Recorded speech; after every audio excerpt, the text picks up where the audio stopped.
doing today? I'm good. How was your night? It was good. I'm lucky. I work at the Children's Hospital in Montefiore, and our team is called the Quality in Life team. Totally boring or just okay? While other people are focused on the specific disease or problem your child has, we're focused on the life.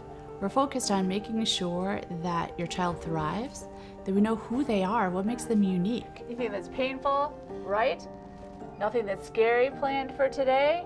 We understand who they live with, who's important to them. Do they go to school? Do they go to work? What do they like about those things? Who makes up their community, right? And what is that thing that they believe in that's bigger than themselves that helps them get through hard times? That's what palliative care is.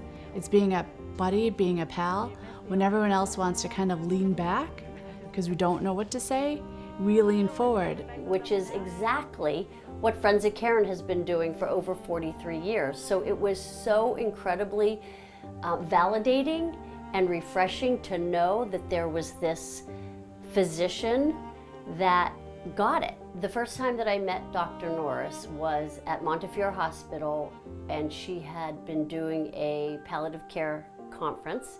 The conference ended, and I ran up to Dr. Norris and I said, "Can you help Friends of Karen?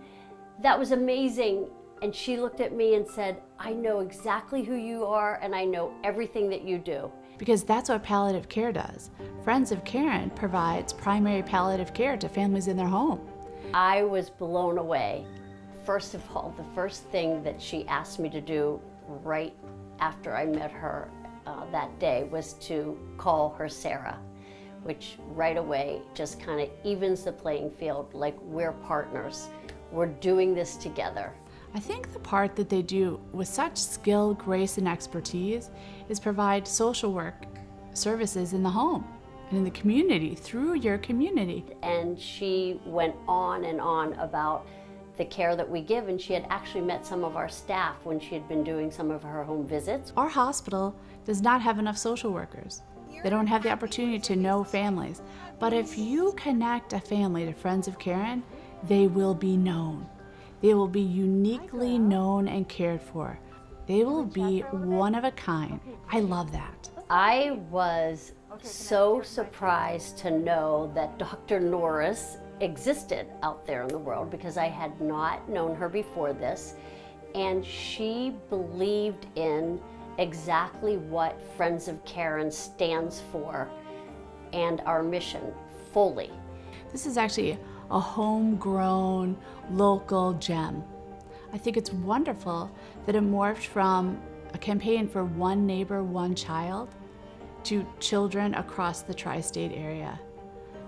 One of the things that prompted me to reach out to Sarah after that meeting that day was that she offered it, which is highly unusual for a physician to have the time or the desire to meet with a bunch of social workers, our therapists and child life specialists, to give us some guidance and share her wisdom and knowledge with us. And that's exactly what she did. And it was just days before COVID-19 hit and the whole world shut down. We're in a hospital, we have limits. We're in clinics, we have limits. Friends of Karen, they don't have a limit.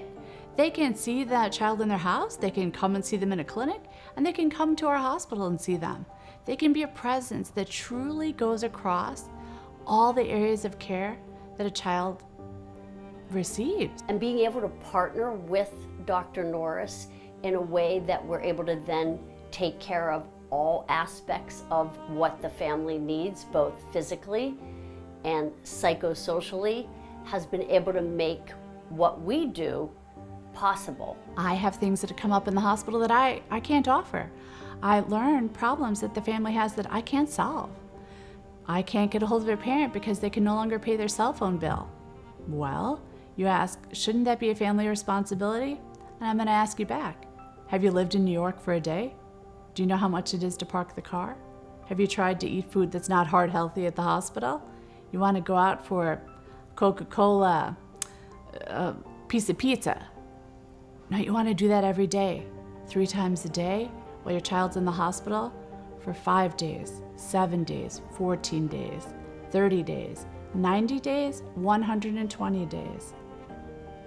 No, you don't. You don't have any money. We've used it all on daily living. But friends of Karen, they can turn that cell phone back on.